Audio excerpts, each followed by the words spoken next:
Mai sauraro barkanka da zuwa, sannunka da jimirin sake kasancewa da mu a cikin wannan shirin nan mai albarka.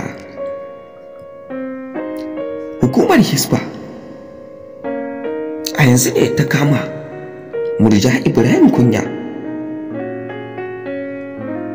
domin kuwa 'yan sandan Katsina su suka sa kwamandan Hisba da ya gaggawar kama Murja Ibrahim Kunya a gabatar da ita a gaban kotu, domin kuwa manyan malamai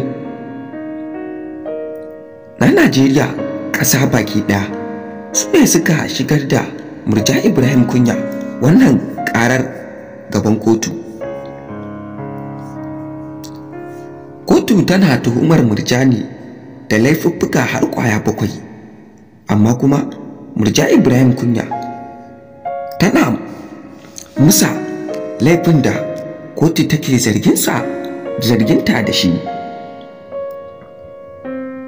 Dan haka ne alƙali ya tura Murja Ibrahim Kunya gidan gyaran hali wucin track domin 25 ga watan Fabrairu za a dawo zaman kotu domin a yankewa Murja Ibrahim Kunya domin ta girbi abin da ta shuka.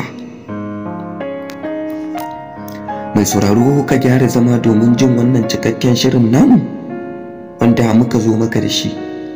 Amma dan Allah muna roƙonka, idan har wannan shine zuwanka channel ɗin nan na farko, muna roƙonka da ka danna mana alamar subscribe, sannan kuma ka danna mana alamar ƙararrawa ta inda za ka dinga samun sababbin shirye-shiryenmu kai tsaye da zarar mun ɗora. Mun gode. Mai sauraro ka kalli wannan bidiyon har zuwa ƙarshensa, domin kuwa a nan ne za mu nuna ma cikakken bidiyon da Sheikh Aminu Daurawa, shugaban Hisba, ya sa aka ɗauko Murja Ibrahim Kunya, domin kuwa lokacin da aka ɗauko Murja Ibrahim Kunya ba a gidansu aka ɗauko ta ba,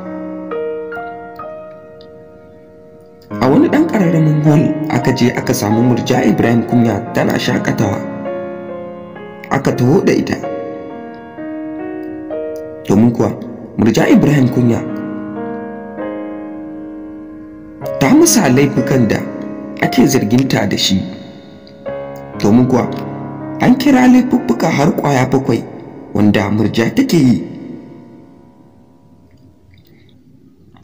Na farko dai ana tuhumarta da bidiyo a social media wanda bidiyon zagi ko kuma tana shigar banza, sannan kuma ta hau waƙar batsa tana yi. Kai tsaye Murja ta yi kirari, ta ce ba haka ba ne, ita waƙar da ta san ta hau waƙar Ado Isa Gwanja kenan, wadda ake nufi da war ko cas, ita kaɗai ta san ta yi.